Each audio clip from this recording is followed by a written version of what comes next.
Hello guys, welcome back to factual info. Hope so everyone is fine. तो ये video है उत्तराखंड के exam से रिलेटेड। जैसे कि सभी को पता है कि उत्तराखंड के एग्जाम्स जो होने वाले हैं, सबका कैलेंडर ऑलरेडी आ गया है। ऊपर से ये इलेक्शन ईयर है, तो इसका मतलब ये सारे टाइमली कंडक्ट भी होंगे और होते भी आ रहे हैं। अगर हम जनवरी के मंथ से स्टार्ट करें तो जो फरवरी में हमारा पटवारी हुआ, फिर उसके बाद पीसीएस का मेंस हुआ जो कि मेरा भी था, और फिर आपका बाकी कनिष्ठ सहायक और भी कुछ शायद जुडिशरी या फिर आरटीओ टाइप के भी कुछ एग्जाम्स हुए हैं। तो एग्जाम्स तो टाइमली हो रहे हैं और जब इतने साल बाद वैकेंसी आई है तो इसका फायदा भी उठाना चाहिए। प्लस वैकेंसीज में सिर्फ यूके ट्रिपल की नहीं, यूके पीएससी की भी हैं जो कि 5 पता नहीं कितने सालों बाद कंडक्ट होती थी, लेकिन इस बार रेगुलरली कंडक्ट हो रही हैं। तो अगर हम देखें तो हमारे पास group C, group D, group A, group B सबके एग्जाम्स हैं और 1 to 1 है, एक के बाद एक के बाद एक कंडक्ट होने हैं। तो यहाँ पे मेन चीज होती है कि हम इन सबका तालमेल कैसे बैठाएं, क्योंकि उत्तराखंड में वैसे ही बेरोजगारी का दर जो है इतना हाई लेवल हो रखा है। तो आदमी कोई भी एग्जाम छोड़ना नहीं चाहता, चाहे वो ग्रुप सी के क्यों ना हो, चाहे ग्रुप ए के क्यों ना हो, हर कोई देता है। लेकिन सिमिलैरिटीज भी तो होनी चाहिए, वरना तो ना हमें ग्रुप ए का मिलेगा ना ग्रुप सी का मिलेगा। तो हमें ऐसा क्या स्टेप लेना चाहिए या फिर कैसी स्ट्रेटेजी बनानी चाहिए डिपेंडेंट टू है, क्योंकि उसको यूपीपीएससी करा रहा है तो हमें अपना थोड़ा सा तो बदलाव लाना पड़ेगा स्ट्रैटेजी में। तो ये बेसिकली जो वीडियो है ये है आपके बुक से रिलेटेड कि हमें कौन सी बुक्स ऐसी रखनी है या फिर ऐसे कौन से स्टेप लेने हैं जो दोनों में हमारा कोऑर्डिनेशन बना के रखे, हमारी जो यूपी प्लस के एग्जाम्स है ग्रुप सी और डी के वो भी अच्छे से हो जाए और ये भी हो जाए। तो अब हम शुरू करते हैं इसमें ये देखिए कि कौन से ऐसे सब्जेक्ट्स हैं जो कि सिमिलैरिटीज के बेस पे हैं और सिमिलर हैं। जैसे करंट हो गया, करंट सब में आना है और जो अभी एग्जाम कंडक्ट हुए हैं उसमें साफ पता चल रहा है कि किस लेवल का करंट आ रहा है। वो अगर आप नेशनल का उठा के देखें तो नेशनल का भी बहुत खतरनाक आ रहा है, बहुत फैक्ट्स डाटा फिगर्स पूछ रहे हैं। और अगर उत्तराखंड का भी उठा के देखें तो रैंक मतलब ऐसी छुपी छुपी चीज़ें आ रही हैं जो ईजिली नहीं हो रही। और जिसने एग्जाम नहीं भी दिए हैं तो एक बार प्रीवियस ईयर पेपर देखो, अभी जो 2-3 एग्जाम कंडक्ट हुए हैं बहुत अच्छे से समझ में आ जाएगा कि यूकेपीएससी किस लेवल का पूछने वाला है और हमें कैसे प्रिपरेशन करनी है। और ज़रूरी है भाई, बदलना पड़ेगा। जब हमारा आयोग बदल गया, जब उसका पैटर्न भी थोड़ा तो हाँ बदल ही गया है, तो हमें अपने आप को भी तो बदलना पड़ेगा। फिर हम एच कैसे ले पाएंगे और हमारा सिलेक्शन कैसे होगा अगर हम पुराने ढर्रे से चलते रहेंगे और आगे की चीज़ें बदलती रहेंगी। तो हमें उस हिसाब से चलने के लिए तो मैंने कुछ चीज़ सोची है। जैसे कि करंट हो गया, एक है आपका जीएस, ये भी सेम आनी है। हर एग्जाम में उठा के देख लीजिए, जीएस का लेवल जो अभी हुए हैं बहुत अलग है, बहुत घुस घुस के बिल्कुल डीपली पूछ रहे हैं वो लोग। तो फिर इसके लिए भी अलग से स्ट्रेटेजी बनानी पड़ेगी। जो अभी तक हम ल्यूसेंट पढ़ के आ रहे हैं उससे काम नहीं चलने वाला है। फिर आपके जो नॉर्मल क्वेश्चन उत्तराखंड के पूछे जाते हैं पीवाईक्यू से ही काम चल जाएगा। थोड़ा बहुत उत्तराखंड में इतना ज्यादा बदलाव नहीं देखने को मिला। उत्तराखंड के क्वेश्चन वही है जो नॉर्मल होते हैं, तो इतना ज्यादा उत्तराखंड के मामले में स्ट्रेस लेने की जरूरत नहीं है। तो बुक देख सकते हैं हम, बुक कौन सी है। फिर है आपका, तो ये देखो कि कौन से ऐसे सब्जेक्ट्स हैं या फिर ऐसी चीजें जो वेटेज बहुत ज्यादा है। अगर उत्तराखंड के ग्रुप सी के एग्जाम्स देखें ना तो उसमें आती है आपकी जीके और करंट का वेटेज ज्यादा है। 40 नंबर की तो वो आनी है जो उत्तराखंड स्पेशल है, प्लस उसमें हिंदी भी आती है। तो हिंदी के लिए तो आई थिंक सबको पता है कि ल्यूसेंट की बुक है, तो मैं बुक भी शो करते चलती हूँ। तो स्टार्ट करते हैं हम अपना हिस्ट्री से। हिस्ट्री के लिए पहली बात तो यह कि बहुत सारे लोग बोलेंगे कि टाइम नहीं है एनसीईआरटी पढ़ने का, क्योंकि रैंडम चीज आती है कि 6 to 12 अगर किसी की एनसीईआरटी कंप्लीट है तो वो कोई क्वेश्चन बाहर नहीं जाने वाला। लेकिन पढ़े कैसे, इतना टाइम थोड़ी ना, एग्जाम्स तो अगले महीने से शुरू हैं, आर ओ और उसके बाद बहुत सारे लगातार चलने हैं और फिर उनको रिवाइज करना, दिमाग में बैठा पाना भी बहुत टिपिकल है। तो मैं अपना बता सकती हूँ कि मैं हिस्ट्री के लिए करती हूँ। मेरे पास सबकी एनसीईआरटीज हैं और वो सारी की सारी कोरी पढ़ी है, मैंने नहीं पढ़ी है, सिर्फ ज्योग्राफी की छोड़ के, क्योंकि मेंस दिया था। तो ज्योग्राफी का एनसीईआरटी उसके लिए भी अच्छी है, प्रीलिम्स के लिए और मेंस के लिए भी अच्छी है। तो ज्योग्राफी मैंने पढ़ किया, उसके अलावा मैंने कोई एनसीईआरटी नहीं पढ़ी है। तो मैं बताती हूँ कि मैंने हिस्ट्री कैसे कवर की। हिस्ट्री मैंने पहले किया है आपका ल्यूसेंट। तो ल्यूसेंट आप बहुत थॉरोली उसको पढ़ लो, क्योंकि उससे एक कोऑर्डिनेशन मिलता है कब कब क्या क्या चीज़ें हुई हैं। जैसे आपका एंशियंट हुआ, एंशियंट में स्टेप बाय स्टेप उसमें लिखा हुआ क्रोनोलॉजी में कि इंडस वैली सिविलाइजेशन, फिर उससे रिलेटेड फैक्ट्स, फिर मौर्य, फिर गुप्ता, फिर ऐसे ऐसे करके सीक्वेंस वाइज ना एक पैटर्न फॉलो होता है जो हमारे माइंड में ये बिठाते हैं कि हाँ भाई ऐसे ऐसे हमें हिस्ट्री पढ़नी है। और ये इसका वो है कि ऐसे ऐसे चलती है हिस्ट्री, वरना हम रैंडमली देखें तो कोई सा भी क्वेश्चन कहाँ से आ जाए हमें समझ में नहीं आ रहा है कौन से टाइम पीरियड का है। तो टाइम पीरियड को बेसिक से शुरू करने के लिए ल्यूसेंट बहुत अच्छी है। ल्यूसेंट पढ़ो, साथ में यूट्यूब के वीडियोस देखो। यूट्यूब में आपके बहुत सारे ऐसे चैनल हैं जिसमें लगभग लगातार 6 to 8 आवर्स का मैराथन पड़ी होती है लगातार। आप उसको देखते रहो, रुक रुक के भी देख सकते हो लेकिन उससे भी बहुत बेनिफिट मिलता है। एक तो ल्यूसेंट पढ़ लिया जिससे समझ में आ गया कि बुकिश वे में, मतलब अपने हिसाब से। फिर जो दूसरा पढ़ा रहा है उसको भी पढ़ लो, तो दोनों चीज़ें कोरिलेट करोगे ना तो बहुत अच्छे से दिमाग में बैठ जाएगा कि इसके बाद ये रूलर आया। थोड़ा सा नोट्स बना के रखो, क्योंकि अब तो नोट्स बनाने की जरूरत नहीं है, लेकिन आजकल सारा बना बना मटेरियल अच्छे से मिलता है। टेलीग्राम खोलोगे, पकी पकाई खीर है, बस खानी है और खानी अच्छे से आनी चाहिए।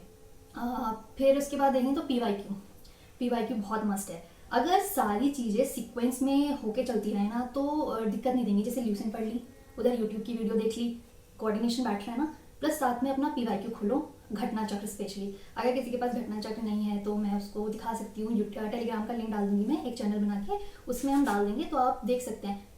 बाय भी कर सकते हैं, किसी नॉर्मल शॉप पे जाके देख लो, अच्छा लगे तो ले लेना। वैसे तो अच्छा है, उससे बेस्ट कुछ नहीं है। एक तरीके से उसमें समरी भी दी होती है चैप्टर की, प्लस उससे रिलेटेड सारे क्वेश्चन दिए होते हैं, तो जो ओवरव्यू है ना बहुत अच्छे से माइंड में बिठा देता है किसी टॉपिक से रिलेटेड, और कहाँ कहाँ ऐसे क्वेश्चन पूछे गए हैं। मैंने भी पढ़ रखी है, और अभी यूपीपीसीएस और यूपीएससी का एग्जाम है तो उसके लिए भी पढ़ रहे हैं हम लगातार, जितनी भी घटना चक्र हैं आपकी। और घटना चक्र सभी सब्जेक्ट्स में आती हैं, हिस्ट्री हो गई, ज्योग्राफी हो गई, इकोनॉमिक्स हो गई, पॉलिटी हो गई, साइंस हो गई, इन्वायरमेंट हो गई, सारे सब्जेक्ट की आती है। तो इससे बेटर क्या हो सकता है। तो घटना चक्र सबके पास होनी चाहिए। चाहे बुक नहीं ले सकते हो तो पीडीएफ के फॉर्म में पढ़ लो, और PDF I can share with you. और साथ में हिस्ट्री के लिए ना टेलीग्राम ज्वाइन करो। टेलीग्राम में ना हर एक की क्विज चलती रहती है, और वो क्विज से बहुत बेनिफिट होता है। हमें रैंडमली इतने सारे ऑप्शंस में फाइंड करने के लिए मिलता है, फ्री ऑफ कॉस्ट है सारी चीज़ें। जब सब चीज़ें फ्री ऑफ कॉस्ट है तो उसको यूज़ करने में क्या जाता है। एंशियंट, मेडिवियल, मॉडर्न, सब आपकी ल्यूसेंट और इस तरीके से कवर हो सकती है। और थोड़ा डिटेल में जाना है तो this is a spectrum. I think ये सबको पता ही होगा, ये सभी सुनते आ रहे हैं सबकी स्ट्रेटजीज वगैरह में। तो this is very good Rajiv Ahir sir की। इसमें जो पीछे होता है ना ये बहुत सही है। ये सारी चीज़ें कवर कर रहा होता है, मतलब कि कब पीजेंट के आपके जो है मूवमेंट्स हुए हैं, कौन सा गवर्नर जनरल आया, कौन सा वाइसरॉय आया, उसके टाइम पे कौन कौन सी चीज़ें हुई हैं। तो इसकी जो बेसिक पीछे की इतनी समरी है, ये सब करना बहुत ही ज़्यादा अच्छा है, और ये बेनिफिशियल होगा हर एग्जाम में। आजकल ऐसे ही क्वेश्चन आते हैं, पहले से ऐसे क्वेश्चन आते हैं। तो ये हो गई आपकी modern history. Plus study IQ में विपिन सर का एक क्लास होता है जिसमें वो सारे सब्जेक्ट पढ़ा रहे होते हैं, और वो जो पढ़ाते हैं किसी क्वेश्चन को तो उससे रिलेट करते हैं और बहुत सारे क्वेश्चन बता देते हैं कि उस टॉपिक से रिलेटेड क्या है। तो एक बार विपिन गोयल का जो स्टडी आईक्यू का है वो भी देखना। मतलब हमें ना अपने सोर्सेज को तो लिमिटेड रखना है। अब आप सोचोगे बहुत सारी चीज़ें बता दी, पर ये तो करनी पड़ेंगी। सोर्सेज लिमिटेड है, मतलब बुक तो हमारी एक दो ही है ना, पर हम उस चीज़ को अप्लाई बहुत जगह कर रहे हैं। जैसे बहुत सारे टेस्ट दे रहे हैं, बहुत सारे पीवाईक्यू अटेम्प्ट कर रहे हैं, बहुत सारी क्विज अटेम्प्ट कर रहे हैं, तो हमारा माइंड लग रहा है उसमें काम में। हम ऑलरेडी टेस्ट के लिए प्रिपेयर हो रहे हैं without going to any coaching, without doing any test series. तो ये सबसे बेस्ट और अच्छा है, ये है हिस्ट्री के मामले में। तो ये हिस्ट्री हो गया, इससे ज़्यादा मुझे नहीं लगता हिस्ट्री के लिए कोई जरूरी है। और घटना चक्र वेरी इंपॉर्टेंट है, इसको जरूर करना। प्लस अब आता है ज्योग्राफी। सभी सब्जेक्ट के लिए है कि एनसीईआरटी पढ़ना इज़ वेरी टाइम कंज्यूमिंग। अब तो मुझे लगता नहीं कि कोई पढ़ भी पाएगा। तो अगर बहुत लंबा प्रिपेयर कर रहे हैं कि साल भर है तो करो आराम से, लेकिन अगर शॉर्ट टाइम है तो ज्योग्राफी के लिए करना है आपको, थोड़ी सी एनसीईआरटी देख लो अगर टाइम है तो। और बहुत छोटी छोटी सी हैं, बहुत जल्दी जल्दी निपट जाती हैं वो, लेकिन बहुत अच्छी नॉलेज देती हैं। प्लस साथ में ल्यूसेंट देखते चलो, प्लस साथ में घटना चक्र, प्लस साथ में आपका यूट्यूब की सीरीज। ये सारी कंबाइंडली चलो ना। अब कुछ तो टाइम देगा ही आदमी, 2 दिन देगा, 3 दिन देगा, 4 दिन, किसी सब्जेक्ट को तो देगा ही। ये इसके अलावा ज़्यादा दिमाग मारने की जरूरत नहीं है। और ये सारे जो ऑप्शन हैं ये फ्री ऑफ कॉस्ट ही तो हैं।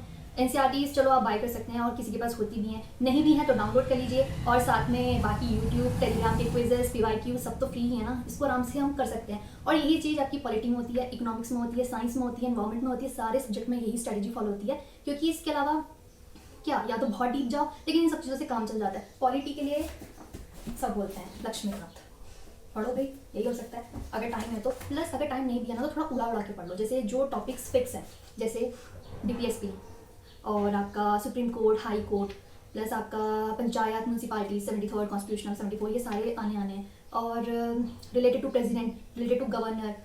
और अगर किसी कमीशन से रिलेटेड एग्जाम है, थोड़ा कमीशन का थोड़ा मीन्स में आता है। बाकी जो बेसिक चीज़ें जो एग्जाम में पूछी जानी है वो तो आपकी इसके मेन टॉपिक्स वही पढ़ो। बाकी जो है ल्यूसेंट और घटना चक्र में सब कवर हो रखा है। जैसे कि क्वेश्चंस में क्या आता है, नेशनल कमीशन ऑफ वुमेन कब बना, उसका आर्टिकल क्या है, और SC/ST का आर्टिकल कौन सा है, बैकवर्ड क्लास के लिए कौन सा कमीशन बना है, उसका फॉर्मेशन डेट और आपकी उसका, ठीक है, ये सारी चीज़ें हैं ना। तो ये तो घटना चक्र में भी बहुत अच्छे से मिल जाएंगी। तो इसके लिए ज़्यादा नहीं, ये आपका पॉलिटी हो गया, आपका हिस्ट्री हो गया, और थोड़ा सा एनवायरमेंट में अगर बेसिक पढ़ना है तो शंकर IAS की बुक है, शंकर IAS की। इसको अरे किसी भी बुक में ना घुसना नहीं है, जो जो टॉपिक्स है ना वो आराम से। और इसके लिए सबसे पहले पीवाईक्यू करो। पीवाईक्यू के लिए मैं बताती हूँ, उत्तराखंड के रिलेटेड हम बात कर रहे हैं ना, तो एक आती है UK+CP की बुक। इसमें 55 ईयर्स के सॉल्व पेपर हैं। जब हमारा प्रीलिम्स था ना पिछले साल तो मैंने किए थे, और ये हिंदी में थी तो मुझे इतनी अच्छी नहीं लगी, लेकिन जो हिंदी मीडियम के बच्चे हैं उनके लिए काफ़ी अच्छी हो सकती है, और कर सकते हो। कह रही थी मैंने, क्योंकि ऑप्शन तो कुछ थे नहीं। प्लस मैंने एक बुक और ली थी, ये है आपकी मिशन उत्तराखंड करके, ये अमेजोन पे मिलती है। 3300 प्लस क्वेश्चन है, और इसमें मुझे स्पेशल आता है उत्तराखंड के लिए कोई भी नहीं अलग बताएगा भाई, ये वाणी निचोड़ है, ये सब कुछ है इसमें जितना हमारे सिलेबस में। अरे मोस्ट इम्पॉर्टेंट चीज़ कैसे भूल गई मैं तो बच्ची ये है आपका, प्रिपेयर करने से पहले जिस भी सब्जेक्ट का, जिस भी एग्जाम का कर रहे हो, निकाल के रखो सिलेबस।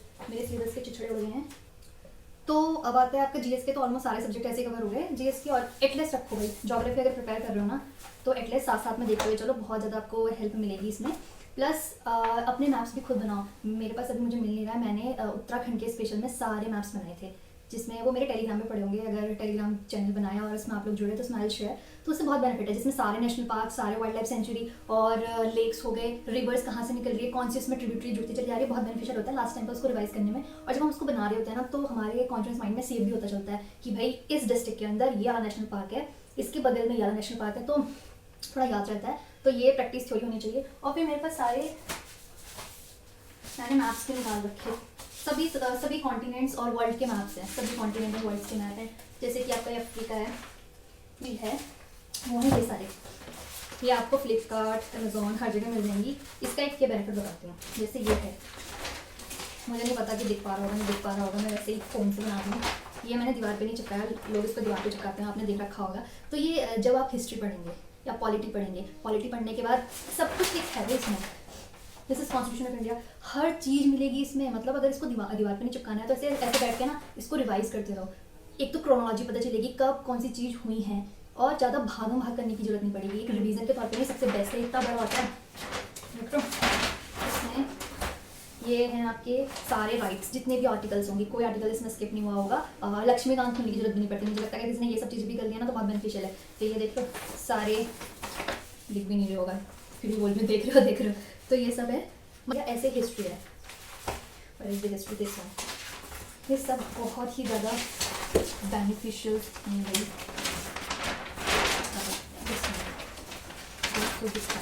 ऐसे हिस्ट्री ऑफ इंडिया इतना लंबा ही अपने आप में पूरी बुक है चलती फिरती। अगर इसको साथ में रखो ना, कहीं अगर काम करने वालों में से हो आप और आपको फ़ोन नहीं चलाना है, कुछ नहीं चलाना, तो इसको कैरी कर सकते हैं। जो कि थोड़ा ना कि पूरा पर्चा खोल के बैठे हैं, हम इसको शॉर्ट में भी तो पढ़ सकते हैं, ऐसे खोल करके पढ़ते चले जाओ, लाइक न्यूज़ पेपर। जैसे हम न्यूज़ पेपर पढ़ रहे हैं ऐसे हम इसको पढ़ सकते हो। सब कुछ इसमें एंशिएंट से लेकर पूरी मॉडर्न इंडिया, फिर उसके बाद जितनी हमारे पास ऑर्गेनाइजेशन बनी है और कौन कौन से हमारे एक्ट्स आए हैं, प्लस कौन से वाइसरॉयज, कौन से कुछ और सिविलाइजेशन, और जब बाकी चीज़ें पढ़ते हैं कि एशियाटिक सोसाइटी वगैरह से होता है कि ल्यूसियन में मिलता है, मान लो चैप्टर करके इसमें सब कुछ है। ऐसे ही मैथ्स के केस है, मैंने कल जब वर्ल्ड करी थी उसके बाद मैंने इसको मार्क आउट भी रखा है, जैसे दिखने के लिए पहले मार्क कर रखना ही पूरा वर्ल्ड का मैप है। तो ये भी दिखने के लिए अच्छा होता है। मैप को हम चलें, ये हो गया प्लस इंडिया का मैप है, ये सब स्पेस देते हैं, सब दिखा देना, तो मैं तो दिखने दिखा दिखनी। तो ये इंडिया का मैप है, इसमें आपके पूरे होंगे कि यूनेस्को की साइट्स कहाँ कहाँ हैं, तो सारी वैराइटीज़ हैं। मैं पूरा कॉम्बो लिया था, ज़्यादा महंगा भी नहीं था, ठीक ठीक था, तो मिल जाएगा, सिंगल भी खरीद सकते हो।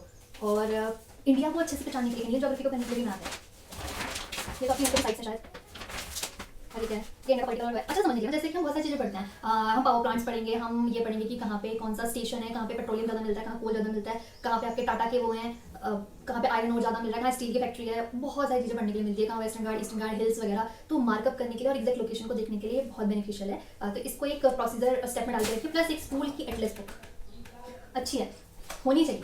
ये जो कुछ चीज़ें होती हैं ना, ये होती हैं कि मस्ट, एक एस्पायरेंट को, चाहे वो किसी भी एग्जाम को प्रिपेयर कर रहा हो, ये सारी चीज़ें उसके पास मस्ट होती हैं कि उसके पास हो। ठीक हो गया, उत्तराखंड के लिए वाणी होगी। अब ये हिंदी वर्जन, आप सोचते हैं कि इंग्लिश वालों के लिए, जैसे कि हम थे, हमें हिंदी में वाणी में बड़ी दिक्कत आ रही थी, तो हमने खरीदी थी ये ओरेकल IAS की। इसमें सेम है, वाणी को इंग्लिश में छाप दिया, कुछ चेंज नहीं है, बस ये हो गया कि वाणी हिंदी में ना पढ़ के अगर दिक्कत दे दिया तो इंग्लिश में पढ़ लो, लेकिन पढ़ना बंद मत करो बस। तो ये है आपकी Ajay Rawat political history of Uttarakhand. ये हिंदी इंग्लिश दोनों में आती है, और ये थोड़ा मेंस पर्सपेक्टिव से अच्छी है कि किसी को आंसर लिखना सीखना है, जैसे कि एडमिनिस्ट्रेशन और बाकी चीज़ें आती हैं, तो मैंने ये मेंस में पढ़ी थी, थोड़ा डीप है, इतनी जल्दी से नहीं पढ़ी जा सकती, और पॉइंटर फॉर्म में नहीं लिखी हुई है, ये ना थ्योरी के फॉर्म में लिखी पड़ी है। तो किसी को अगर थ्योरी में इंटरेस्ट नहीं आता ना, तो उसके लिए बहुत टिपिकल है ये। इसको स्किप भी कर सकते हैं। मुझे इससे ज़्यादा अच्छी BS निकी की लगती है, और BS निकी अभी मेरे पास नहीं है, ना ही मैंने खरीदी, तो उसमें क्रोनोलॉजी बहुत अच्छे से दे रखी है रूलर्स की, जैसे कि ये रूलर, फिर उसके बाद कौन आया, उसके बाद कौन आया, फिर पर्टिकुलरली किसी रूलर के बारे में ना बहुत सारी चीज़, जैसे पृथ्वीपति साहब का एग्जाम्पल ले लो, तो उसने उधर क्या किया, कौन से युद्ध लड़े, फिर उसके साथ क्या हुआ, मतलब कि उसका जैसे कि क्वेश्चंस बनते हैं ना, वो इन क्रोनोलॉजी में पूरे कंप्लीट हो जाते हैं। तो BS निकी मुझे अच्छी लगी है, चाहो तो ले सकते हो, और पॉइंटर फॉर्म में सबसे बढ़िया चीज़ है। वही बात है कि टेलीग्राम पे मैं उसको शेयर कर सकती हूँ, अगर आप लोग कमेंट्स में कहेंगे तो कि ग्रुप बना दो, और उसमें जो भी आइटम्स मेरे पास है मैं आपके साथ शेयर कर दूँ, तो मैं उसमें डाल दूँगी। अब है कि बचता क्या, हिंदी, और क्या आती है, हिंदी आती है उत्तराखंड में। तो हिंदी में मेरे पास तो ये 2 बुकें हैं, दोनों हरदेव बहारी की हैं, मुझे ये थोड़ी कम अच्छी लगती है, ये ज़्यादा सही लगती है। दोनों मेंस में खरीदी थी, क्योंकि मेंस से बहुत ज़्यादा क्वेश्चन आता है। अगर आप लोअर पीसीएस का प्रिपेयर कर रहे हो, अपर का कर रहे हो, तो बहुत बेनिफिशियल है। मोस्ट ऑफ द चीज़ें इसी से आनी है, मोस्ट क्या सभी इससे आती है। इवन कभी कभी तो पैरा भी डायरेक्टली छप के आ जाते हैं इससे, जो आते हैं ना ट्रांसलेट करने के लिए Hindi to English, English to Hindi, वो भी इसी से आते हैं। तो मैंने ये बाद में मंगाई थी क्योंकि उसमें कुछ ज़्यादा अच्छा नहीं था, तो एक ही खरीदना ये इनफ है, ज़्यादा लेने की जरूरत नहीं है। एक हिंदी में ये ल्यूसेंट, सब कुछ होता है इसमें, PYQ होते हैं। आई थिंक ये तो सबको ही पता होता है ल्यूसेंट के बारे में ना, तो ल्यूसेंट ठीक है, ये भी होनी चाहिए हिंदी के मामले में। तो हमारा हिंदी कवर हो गया, हिंदी से आराम से हो जाता है, PYQ हो जाता है, ये 2 बुक इनफ है हिंदी के लिए। बचता है कंप्यूटर। कंप्यूटर के लिए आप चेक कर सकते हैं, कोई बुकलेट आती है बहुत छोटी छोटी सी आती है 10 से 15 पेजेस की, तो वो भी अच्छी होती है। मतलब बेसिक चीज़ें तो पूछ जाती हैं, या योगेश सर की कंप्यूटर की वीडियोस देख लो, वो भी इनफ है आई थिंक। और PYQ लगा लो कंप्यूटर के लिए, उसके अलावा कंप्यूटर में दिमाग मारने की ज़्यादा नीड नहीं होती है, और बेसिक क्वेश्चन आते हैं, और बेसिक वो छोटी छोटी जो बुकलेट्स होती है ना, उससे भी हो जाता है। या फिर टेलीग्राम में क्विज परफॉर्म कर सकते हैं। मैथ्स एंड रीजनिंग वो भी आती है ना, तो मैथ्स एंड रीजनिंग के लिए आपकी RS अग्रवाल की क्वांट, मेरे पास इंग्लिश में है वो, तो उसमें सारे टॉपिक्स कवर हो रहे हैं। उसमें ऐसा दे रखा है कि टॉपिक, फिर टॉपिक से रिलेटेड सारे फॉर्मूले, और फिर छोटे छोटे हर वैरायटी के क्वेश्चन, तो उससे बाहर कहीं जाने की जरूरत नहीं है। वो PDF भी कहोगे तो टेलीग्राम में उसको शेयर कर दिया जाएगा। फिर उसके बाद अरिहंत की बुक भी ठीक होती है। प्लस यूट्यूब पे इतने लेक्चर्स होते हैं, किसी के भी उठा के देख लो, कोई बैंक का, कोई रेलवे का, इतने बड़ी बड़ी चैनल्स हैं जो प्रिपेयर कराते हैं। टॉपिक आना चाहिए, टॉपिक आ गया तो फिर तो सारी चीज़ें हो जानी है उससे। और PYQ जितने भी उत्तराखंड के क्वेश्चन हुए हैं, उससे थोड़ा आइडिया आता है कि किस तरीके से पूछते हैं। इनफ है मैथ्स और रीजनिंग के लिए, इसके अलावा कुछ नहीं करना है। कंप्यूटर हो गया। फिर तो लास्ट बचता है हमारा करंट, जो कि मोस्ट प्रोबेबली इतना बुरा आ रहा है, वो सबको पता है। जो अभी पेपर्स हुए हैं 3, उनको उठा के देख लें तो बहुत ही टिपिकल टाइप का करंट आ रहा है। नेशनल का वो ले लें या उत्तराखंड का ले लें, जो घुस घुस के पूछ रहे हैं, वो कहीं पे भी रैंकिंग पूछ लेंगे, कोई भी डाटा पूछ ले रहे हैं, तो वो आदमी ने प्रिपेयर नहीं किया होता। हमने भी वो पेपर्स देखे हैं, बहुत ज़्यादा टिपिकल लग रहा है, तो उसके लिए स्ट्रैटेजी बहुत अलग से करनी पड़ेगी। जैसे नेशनल है, तो नेशनल के लिए मैं तो स्टडी आई, क्योंकि जो गौरव गर्ग का टेलीग्राम चैनल है उसमें वो 300 MCQ का PDF डालते हैं, उससे बहुत हर एग्जाम में कवर होते हैं वो क्वेश्चन। वो आई थिंक यूनिवर्सल है, कोई ऐसा एग्जाम अछूता नहीं है जो उससे बाहर चले जाए क्वेश्चन नेशनल लेवल पे। प्लस अभी UPPCS का प्रीलिम्स है, तो आई दृष्टि खरीदी है, अगर उसको यूपी का स्पेशल हटा दो तो पूरा जो नेशनल है उसका करंट अफेयर बहुत सही है। उससे बाहर UPPCS में भी नहीं पूछते, उसने हर टॉपिक को कवर कर रखा है, तो एक तरीके से आई दृष्टि को भी पढ़ सकते हैं। और नेशनल के लिए हो गया। क्विज लगाओ टेलीग्राम पे, टेलीग्राम तो सभी के फ़ोन में इंस्टॉल होना चाहिए क्विज के मामले में। उसमें इतने अच्छे अच्छे चैनल होते हैं, लगातार उसमें प्रिपरेशन होती है, खाते पीते घूमते उसमें क्विज करते रहो, तो बहुत सही हो जाएगा वो। अब आती है उत्तराखंड के करंट। उत्तराखंड के करंट में न्यूज़पेपर बहुत छोटी छोटी चीज़ें देता है कि यहाँ पे ये मेला का इनॉग्रेशन किया, ये चीज़ हुई, तो डेली अगर न्यूज़पेपर की हैबिट है, बहुत अच्छी है, उसको ना एक्यूमुलेट करके रखो कहीं ना कहीं। जैसे कोई चैनल बना लो टेलीग्राम में, उसमें अपना डाल के रखो, डेली न्यूज़पेपर देखो, थोड़े चैनल्स पे देखो, अच्छा लग रहा है वो फोटो खींचो और उसमें डाल के रखो, तो एक जगह आपके जितने भी करंट्स के नई नई चीज़ें हो रही हैं वो सब स्टोर रहेंगी। प्लस उत्तराखंड में स्पीडी आती है, स्पीडी करके वो फ्री मिल जाती है टेलीग्राम पे, उसको देखो, उसमें पूरा साल भर में उत्तराखंड में जो होगा उसको गो थ्रू कर लो। उत्तराखंड इससे बाहर नहीं जाना, न्यूज़पेपर बहुत ज़रूरी है। और अगर दोनों में तालमेल बिठाना है अपने UPPCS और UPPSC के, तो बेसिक चीज़ें GS बहुत अच्छी पकड़ होनी चाहिए, करंट बहुत अच्छी होनी चाहिए। अगर वो हो रहा है तो आपका 80% काम तो हो गया। और UK स्पेशल तो उत्तराखंड के एग्जाम्स में भी आनी है, दोनों में आनी है। अगर A ग्रेड का, B ग्रेड का, C ग्रेड का, किसी का भी उठा लो, सब में उत्तराखंड आनी है, तो सिमिलैरिटीज तो सारी है। अगर एक अच्छे स्ट्रैटेजी से सारे करे जाएँ तो सारे निकल जाने, कोई दिक्कत नहीं है। तो बुक लिस्ट में यही सब चीज़ें हैं, यही बेसिक बुक हैं, यही स्टैंडर्ड बुक हैं, और भी आती हैं। NCERT करने के टाइम में तो करो, स्टैंडर्ड तो NCERT भी मानी जाती है। स्पेक्ट्रम हो गई, पॉलिटी लक्ष्मीकांत के लिए हो गई। एक लिमिटेड अपने सोर्सेज रखना है। अब बोलोगे कि लिमिटेड तो हो नहीं रहे, इतने सारे सोर्सेज हो गए हैं कि जो दिमाग में भी नहीं आ रहे। भाई सब्जेक्ट्स भी तो उतने ही रखे हैं, अब 6 से 7 सब्जेक्ट्स हैं, अलग से करंट है, अलग से मैथ, अलग से रीजनिंग, अलग से कंप्यूटर, हिंदी, जब इतनी सारी चीज़ें हैं तो इतनी चीज़ें तो करने पड़ेंगे, फॉलो करने पड़ेंगे। तो उन सबके लिए यही है जो बताया है। इसके बाहर मुझे तो नहीं लगता कि किसी को नहीं पड़ती है। और मैं जो बता रही हूँ, मेरा मेन मकसद यही है कि मैंने भी तो बहुत रिसर्च किया, मैंने भी तो कितनी वीडियोस देखी होंगी, कितने लोगों का देखा कि कौन सी चीज़ के लिए क्या करें। इस टाइम पे टेलीग्राम में इतने सारे चैनल्स में ऐड है ना कि कहीं दिक्कत नहीं आती है। कुछ पॉलिटी का कुछ भी उठा के देखना है, वहाँ से देख लो। मतलब उसके लिए बहुत ज़्यादा रिसर्च किया है कि अब एक स्टेज है कि अब कोई दिक्कत नहीं है। तो जब हम बिगनर थे तो हमारे लिए भी था कोई बता दे कहाँ से करूँ, पॉलिटी कहाँ से करूँ, कौन सी क्विज, कौन सा चैनल। तो इन सब के लिए मुझे लगता है कि आप लोगों को टेलीग्राम हमारा ज्वाइन करना चाहिए। मैंने तो भी बनाया नहीं, मैं बनाऊंगी अगर आप लोग कमेंट्स में कहेंगे तो इससे ये है कि ब्रॉडकास्ट कर सकती हूँ जो हमें मिल रहा है, जो मुझे मिल रहा है, जो मेरे लिए ईजी हो रहा है, जिससे मुझे बेनिफिट हो रहा है, आई कैन शेयर। मैं भी तो एक्सपेरेंट हूँ, मेंस ही तो दिया है अभी और PCS हैं, प्री हैं और एग्जाम्स हैं, और मैंने भी जॉब छोड़ के प्रिपरेशन किया तो अच्छे से करनी है, तो तभी अच्छे से हेल्प करो किसी की। तो ये सारी स्ट्रैटेजी हैं। लिमिटेड अपने रिसोर्सेज रखो, ये लिमिटेड ही है। अब कुछ तो होगा, एक सब्जेक्ट का 1 ना 2 तो हो गई, 10-12 ना हो, 1 या 2 तो हो गई, तो उस 1-2 में यही सब आती हैं। मैक्सिमम रिवीजन बार बार करते रहो, ज़्यादा दिमाग और हाथ पैर मारने की जरूरत नहीं है, ये सब फॉलो करो। हो ही नहीं सकता कि सिलेक्शन ना हो। स्ट्रैटेजी वही है, लिमिटेड, मोर रिवीजन। तो वीडियो अच्छी लगे तो लाइक करना, सब्सक्राइब करना, और कमेंट्स में अपनी प्रॉब्लम्स या सजेशन कुछ चाहिए हो तो आराम से पूछ सकते हो। और कुछ टेलीग्राम से रिलेटेड जो मैंने बोला उसको भी आप बता सकते हैं कि आपको चाहिए, तो आप मैं उसका क्रिएट करके नीचे डिस्क्रिप्शन में डाल सकती हूँ। और किसी और टॉपिक से रिलेटेड या कुछ और पूछना हो या किसी और मटेरियल से रिलेटेड पूछना हो तो वो भी बेझिझक आप उसमें लिख सकते हैं। बाकी यही सब है, यही सब फॉलो करो, इससे बाहर कुछ नहीं है। पढ़ने के लिए हज़ारों चीज़ें होती हैं, पर हमें मेन है कि हमें सिलेक्शन चाहिए और इसी टाइम पे चाहिए, क्योंकि ये इलेक्शन के टाइम पे इतना सब कुछ, इतनी वैकेंसी आ रखी है, इसके बाद पता नहीं उत्तराखंड का क्या हाल हो। वैसे हम पूरे उससे निकल के आए हैं, स्कैम से, जो कि अभी भी चल रहा है, करप्शन से, तो कुछ नहीं कहा जा सकता किसी चीज़ के बारे में। फिलहाल ये है कि अपना बेस्ट देना है, ठीक है। तो ये इस